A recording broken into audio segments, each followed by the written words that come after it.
ಹೇಗಿದ್ದೀರಾ? ರಾಮ ಮಂದಿರ ನಿರ್ಮಾಣ ಆದ ಮೇಲೆ ಸರ್ಕಾರವು ರಾಮ ಸೇತುವೆ ಕಟ್ಟಲು ಕೈಗೊಂಡಿದೆ. ಈ ರಾಮ ಸೇತು ಆಧುನಿಕ ರಾಮ ಸೇತು ಆಗಲಿದೆ. ಭಾರತದಿಂದ ಶ್ರೀಲಂಕಾಗೆ ಸಮುದ್ರದಲ್ಲಿ ನಿರ್ಮಾಣವಾಗಲಿದೆ.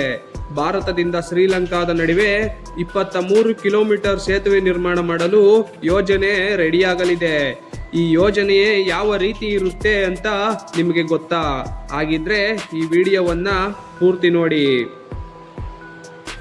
ರಾಮನು ರಾವಣನ ಸಂಹಾರಕ್ಕಾಗಿ ಸಮುದ್ರ ದಾಟಲು ವಾನರ ಸೇನೆ ನಿರ್ಮಾಣ ಮಾಡಿದ ಸೇತುವೆ ಇದು.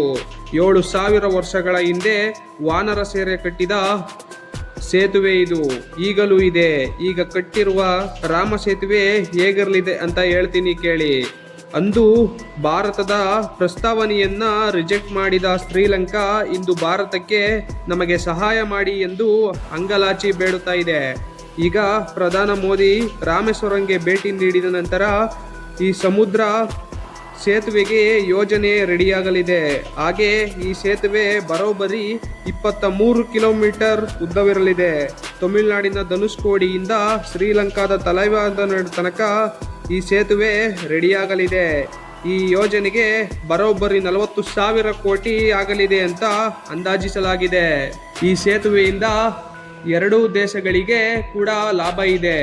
ಒಂದು ವೇಳೆ ಈ ಬ್ರಿಡ್ಜ್ ನಿರ್ಮಾಣವಾದರೆ ಭಾರತ ಹಾಗೂ ಶ್ರೀಲಂಕಾದ ಟ್ರಾನ್ಸ್ಲೇಟ್ ಕಾಸ್ಟ್ 50% ಕಡಿಮೆಯಾಗಲಿದೆ. ಕಾಸ್ಟ್ ಕಡಿಮೆ ಅಂದರೆ ವ್ಯಾಪಾರ ಹೆಚ್ಚಾಗುತ್ತೆ.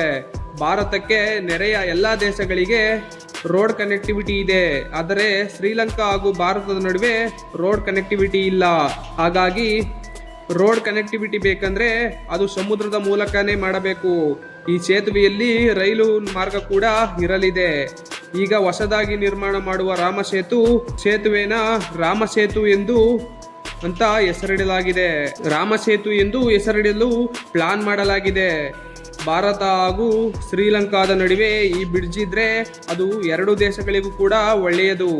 ವ್ಯಾಪಾರ ಹೆಚ್ಚಾಗುತ್ತೆ, ಖರ್ಚು ಕಡಿಮೆಯಾಗುತ್ತೆ. ಶ್ರೀಲಂಕಾ ಹಾಗೂ ಭಾರತದ ನಡುವೆ ರೆಡಿಯಾಗಲಿರುವ ಆಧುನಿಕ ಸೇತುವೆ ಬಗ್ಗೆ ನಿಮಗೆ ಏನನ್ನಿಸುತ್ತೆ ಕಮೆಂಟ್ ಮಾಡಿ. ಅಲ್ಲಿವರೆಗೂ ಸಿಗೋಣ. ನಮಸ್ಕಾರ.